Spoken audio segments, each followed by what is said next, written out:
പ്രിയ കുട്ടികളെ, നമ്മുടെ അധ്യക്ഷൻ സൂചിപ്പിച്ചതുപോലെ ഇന്ന് നമ്മുടെ കുട്ടികൾക്ക്, നമ്മുടെ എന്ന് ഞാൻ ഉദ്ദേശിക്കുന്നത് പട്ടിക വിഭാഗത്തിൽപ്പെടുന്ന കുട്ടികൾക്ക് ഒരു മാർഗനിർദ്ദേശം കൊടുക്കുക എന്നുള്ളതാണ്. ഞങ്ങളുടെ എല്ലാം ചെറുപ്പകാലത്ത് ഇതുപോലെ പഠിക്കുന്ന സന്ദർഭങ്ങളിൽ ഒരു ഗൈഡൻസ് തരാൻ ആരും തന്നെ ഉണ്ടായിരുന്നില്ല. എങ്ങനെയൊക്കെ പഠിച്ചു, ചില സ്ഥാനങ്ങളിലെത്തി, അതെല്ലാം ഒരു പക്ഷേ യാദൃച്ഛികം, ഒന്നും പ്ലാൻഡ് ആയിരുന്നില്ല. ഇന്നിപ്പോൾ കാലം മാറി. കാലം മാറിയപ്പോൾ ഒരു പക്ഷേ നിങ്ങളൊക്കെ ശ്രദ്ധിക്കുന്നുണ്ടായിരിക്കാം, മറ്റു സമുദായത്തിലെ കുട്ടികൾ എങ്ങനെയാണ് കോമ്പറ്റീറ്റീവ് ആകുന്നത്. ഇപ്പം എന്ത് ഫ്യൂച്ചർ കരിയർ നോക്കിയാലും അതിനുള്ള ഗൈഡൻസ് തരുന്ന ഇൻസ്റ്റിറ്റ്യൂഷൻസ് ഇഷ്ടം പോലെയുണ്ട്. എന്തിനും കോച്ചിങ്ങാണ്. ഇവിടെ ചിലരെല്ലാം എൻട്രൻസ് കോച്ചിങ്ങിന് അല്ലെങ്കിൽ എൻട്രൻസ് പരീക്ഷയ്ക്കായിട്ട് പഠിക്കുന്നു എന്ന് പറഞ്ഞു. ഈ എൻട്രൻസ് പരീക്ഷയ്ക്ക് പഠിക്കുന്നത് തന്നെ ഭാരിച്ച ചെലവുള്ളൊരു പ്രസ്ഥാനമായാണ് ഇപ്പോൾ മാറിയിരിക്കുന്നത്.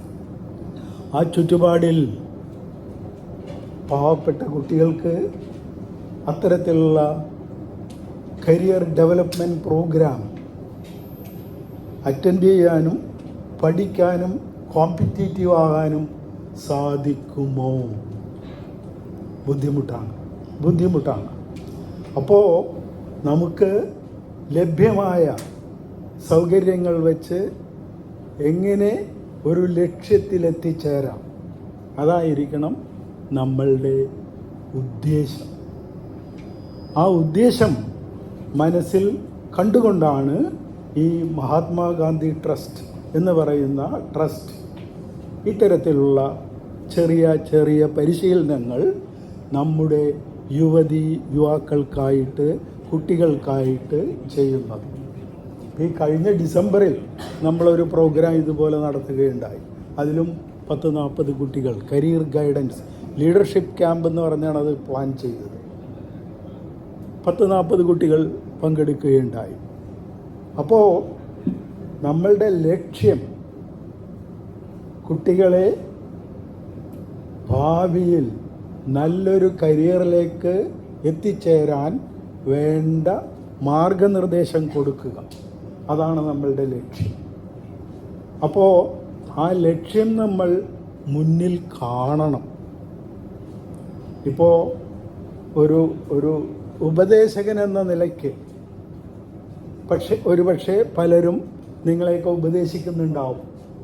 ഇന്നതാകണം, ഒരുപക്ഷെ എൻജിനീയർ ആകണം, അല്ലെ ഡോക്ടർ ആകണം, അല്ലെ ചാർട്ടേഡ് അക്കൗണ്ടൻ്റ് ആകണം, അല്ലെ ഒരു വക്കീലാകണം. ഇങ്ങനെ പല സാധ്യതകളാണ് നമ്മുടെ മുന്നിലുള്ളത്. ഈ സാധ്യതകളൊക്കെ നമ്മൾ സ്വയം വിലയിരുത്തണം. എനിക്കേറ്റവും യോജിച്ചത് ഏത് കോഴ്സാണ്? നമുക്ക് ഓരോരുത്തർക്കും ഒരു കപ്പാസിറ്റി ഉണ്ട്, ഒരു കഴിവുണ്ട്. ആ കഴിവിനെ മനസ്സിലാക്കി ഏത് തരം കോഴ്സിലേക്കാണ് നമ്മൾ ശ്രദ്ധ തിരിക്കേണ്ടതെന്ന് തീരുമാനിക്കണം. അത് നമ്മൾ സ്വയം തീരുമാനിക്കണം. ഒരുപക്ഷെ കുറച്ച് അഡ്വൈസൊക്കെ നമുക്ക് എടുക്കാം, പക്ഷേ അഡ്വൈസ് എടുത്താലും നമ്മൾ സ്വയം തീരുമാനിക്കണം. അങ്ങനെ സ്വയം തീരുമാനിച്ചാൽ മാത്രമേ നമുക്ക് ലക്ഷ്യത്തിലെത്താൻ കഴിയുകയുള്ളൂ. ഒരുപക്ഷെ ഇന്നത്തെ ഈ പട്ടിക വിഭാഗ സമൂഹത്തിൻ്റെ പുരോഗതി നോക്കിയാൽ അതിൻ്റെ പിന്നിൽ പ്രവർത്തിച്ചിട്ടുള്ള കുറേ മഹാന്മാരുണ്ട്. ഒരുപക്ഷെ ഇപ്പോഴത്തെ പുതുതലമുറയ്ക്ക് അത്തരം കാര്യങ്ങളൊക്കെ അറിയുമോ ഇല്ലയോ എന്ന് എനിക്ക് സംശയമാണ്. ഒരു ലോകത്തിലെ സിറ്റുവേഷൻ നോക്കിയാൽ ഒരുപക്ഷെ നിങ്ങളൊക്കെ കേട്ട് കാണും, മാർട്ടിൻ ലൂതർ കിങ് ജൂനിയർ. അദ്ദേഹം അമേരിക്കയിലെ കറുത്ത വർഗക്കാരുടെ ഒരു സിവിൽ റൈറ്റ്സ് ലീഡറായിട്ട് വളർന്നു വന്ന ഒരാളാണ്. അതിഗംഭീരമായി പ്രസംഗിക്കാൻ, മോട്ടിവേറ്റ് ചെയ്യാൻ കഴിവുള്ളൊരു വ്യക്തിയായിരുന്നു. അദ്ദേഹമാണ് അമേരിക്കയിലെ സിവിൽ റൈറ്റ്സ് എന്ന് പറഞ്ഞാൽ മനുഷ്യാവകാശങ്ങൾ വെള്ളക്കാരെ പോലെ കറുത്തവർക്കും തുല്യമായ മനുഷ്യാവകാശങ്ങൾ വേണം എന്ന് വാദിച്ചത് നേടിക്കൊടുക്കാൻ സഹായിച്ചൊരു വ്യക്തിയാണ്. അദ്ദേഹം ജനിച്ചു വളർന്നത് ഒരു പാവപ്പെട്ട കുടുംബത്തിൽ ഒരു കറുത്ത വർഗക്കാരനായി ജനിച്ചൊരു മഹാനാണ്. മറ്റൊരു ഉദാഹരണം പറയുകയാണെങ്കിൽ ഒരുപക്ഷെ നിങ്ങളൊക്കെ കേട്ട് കാണും, നെൽസൺ മണ്ടേല. അദ്ദേഹവും ഇതുപോലെ സൗത്ത് ആഫ്രിക്കയിൽ മനുഷ്യാവകാശങ്ങൾക്ക് വേണ്ടി, സ്വാതന്ത്ര്യത്തിന് വേണ്ടി കറുത്ത വർഗക്കാരുടെ, അടിച്ചമർത്തപ്പെട്ട കറുത്ത വർഗക്കാരുടെ അവകാശങ്ങൾക്കായി പൊരുതിയ ഒരു മഹാനാണ് നെൽസൺ മണ്ടേല. അദ്ദേഹത്തിന് ഗുണം 10-35 വർഷം അധികാരികൾ ജയിലിലടച്ചു. അദ്ദേഹത്തിൻ്റെ പോരാട്ടം ജയിലിലും തുടർന്നു. അവസാനം ആ രാജ്യം സ്വതന്ത്രമായി. വെള്ളക്കാരുടെ ഭരണത്തിൽ നിന്നും സ്വതന്ത്രമാക്കാനും ആ രാജ്യത്തിൻ്റെ ആദ്യത്തെ പ്രസിഡൻ്റ് ആവാനും അദ്ദേഹത്തിന് കഴിഞ്ഞു. ഇപ്പം ഇവിടെ ഇന്ത്യയിൽ നോക്കിയാൽ നമുക്ക് ഒരു മഹാനായ ഡോക്ടർ BR അംബേദ്കർ ഉണ്ട്. അദ്ദേഹത്തെക്കുറിച്ചും ഒരുപക്ഷെ നിങ്ങളൊക്കെ കേട്ട് കാണും. എല്ലാവരും പറയുന്നത് അദ്ദേഹം പട്ടികജാതിക്കാരുടെ ഒരു നേതാവാണെന്നാണ്. അദ്ദേഹം പട്ടികജാതിക്കാരുടെ നേതാവ് മാത്രമായിരുന്നില്ല, ഈ രാജ്യത്ത് അഡൾട്ട് ഫ്രാഞ്ചൈസ് എന്ന് പറഞ്ഞാൽ വോട്ടവകാശം എല്ലാവർക്കും, പ്രായപൂർത്തി വോട്ടവകാശം എല്ലാവർക്കും നേടിത്തന്ന ഒരു മഹാനാണ് അദ്ദേഹം. ഈ രാജ്യത്ത് അദ്ദേഹം ആ നിയമം കൊണ്ടുവരുന്നതിന് മുമ്പ് ഭൂസ്വത്തുള്ളവർക്കും വിദ്യാഭ്യാസം ചെയ്തവർക്കും മാത്രമാണ് വോട്ടവകാശം ഉണ്ടായിരുന്നത്. അദ്ദേഹം ഈ അഡൾട്ട് ഫ്രാഞ്ചൈസിന് വേണ്ടി വാദിക്കുമ്പോൾ പറയുന്നൊരു കാര്യമുണ്ട്. നിങ്ങൾ വോട്ടവകാശം ഭൂസ്വത്തുള്ളവർക്കും വിദ്യാഭ്യാസം നേടിയവർക്കും മാത്രമായി പരിമിതപ്പെടുത്തിയാൽ അത്തരത്തിൽ ജയിച്ചു വരുന്ന ആളുകൾ ഇവിടുത്തെ സാധാരണ ജനത്തിന് വേണ്ടി എന്തെങ്കിലും ചെയ്യാൻ സമ്മതിക്കുമോ എന്നുള്ളൊരു ചോദ്യം അധികാരികളുടെ മുമ്പിൽ വെച്ചു. ആ ചോദ്യത്തിൽ കീഴടങ്ങിയാണ് ഈ വോട്ടവകാശം എല്ലാവർക്കും, സ്ത്രീകൾക്കും കുട്ടികൾക്കും. അന്ന് 21 വയസ്സായ എല്ലാവർക്കും വോട്ടവകാശം. അതിപ്പോൾ 18 വയസ്സായി കുറയ്ക്കുകയാണ് ഉണ്ടായത്. അപ്പോൾ അങ്ങനെ നോക്കിയാൽ ഇന്ത്യയിൽ പുരോഗതിയുടെ വിത്ത് പാകിയത് ഡോക്ടർ BR അംബേദ്കറാണ്. അദ്ദേഹം ഒരു പാവപ്പെട്ട കുടുംബത്തിൽ, ഒരു പാർശ്വവൽക്കരിക്കപ്പെട്ട സമൂഹത്തിൽ ജനിച്ചു വളർന്ന് ഒരുപാട് കഷ്ടതകൾ അനുഭവിച്ചൊരു വ്യക്തിയാണ്. അദ്ദേഹം ഒരുപാട് ഡിഗ്രികൾ നേടിയൊരു വ്യക്തി കൂടിയാണ്. അങ്ങനെ ഒരുപാട് ഡിഗ്രികളൊക്കെ നേടിയിട്ട് അദ്ദേഹത്തിന് ഒരുപക്ഷെ ഏതെങ്കിലും ഒരു സർവകലാശാലയിൽ പ്രൊഫസറോ അല്ലെങ്കിൽ വൈസ് ചാൻസലറോ ഒക്കെ ആയിരിക്കാനുള്ള അവസരമുണ്ടായിരുന്നു, അതിനുള്ള കഴിവുണ്ടായിരുന്നു. പക്ഷേ അദ്ദേഹം അതിനൊന്നും പോയില്ല. അദ്ദേഹം നോക്കിയത് ഇവിടുത്തെ പാവപ്പെട്ട ജനങ്ങളെ, ഇവിടുത്തെ പാർശ്വവൽക്കരിക്കപ്പെട്ട ജനങ്ങളെ, ഇവിടുത്തെ തൊഴിലാളി വർഗത്തെ, ഇവിടുത്തെ സ്ത്രീ ജനങ്ങളെ പ്രോത്സാഹിപ്പിച്ച് അവരെ സ്വതന്ത്രരാക്കുക എന്നുള്ളൊരു കാഴ്ചപ്പാടാണ്, എന്ന ഒരു ജീവിത ലക്ഷ്യമാണ് അദ്ദേഹം കൈവരിച്ചത്. തൽഫലമായി അദ്ദേഹം ജോലിക്കൊന്നും പോയില്ല, സാമൂഹ്യ പ്രവർത്തനം അതിലേർപ്പെട്ടു. തൻ്റെ കഴിവും തൻ്റെ പ്രാഗൽഭ്യവും മുഴുവനും ആ ആവശ്യത്തിന് വേണ്ടി അദ്ദേഹം വിനിയോഗിച്ചു. അങ്ങനെയാണ് ഈ രാജ്യത്ത് നല്ലൊരു ഭരണഘടന ഉണ്ടായത്. ആ ഭരണഘടനയുടെ അടിസ്ഥാനത്തിലാണ് ഇവിടെ കുറേ പട്ടിക വിഭാഗത്തിലും പാർശ്വവൽക്കരിക്കപ്പെട്ട സമൂഹങ്ങളിലുള്ളത് ആയ ആളുകൾ ഇന്നൊരു പരിധിവരെ പുരോഗതി പ്രാപിച്ചത്. എന്നാൽ ഒരുപക്ഷെ അതുപോലെ തന്നെ കേരളത്തിൽ ഉണ്ടായിട്ടുള്ള ചില മഹാത്മാക്കളുമുണ്ട്. മഹാത്മാ അയ്യൻകാളി, അദ്ദേഹം വിദ്യാഭ്യാസം പോലും ഇല്ലാത്തൊരു വ്യക്തിയായിരുന്നു.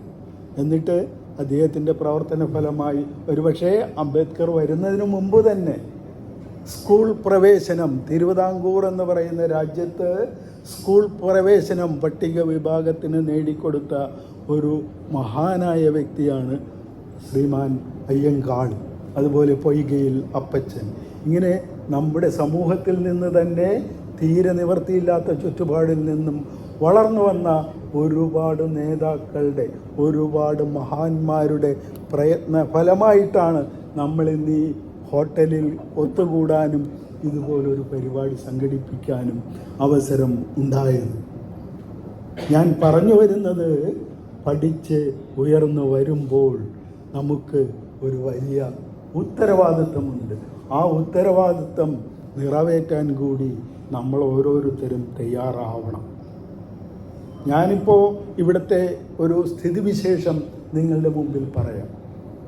കേരളം ഉണ്ടായിട്ട് 1950 കേരളം ഉണ്ടായെന്നാണ് പറയുന്നത്.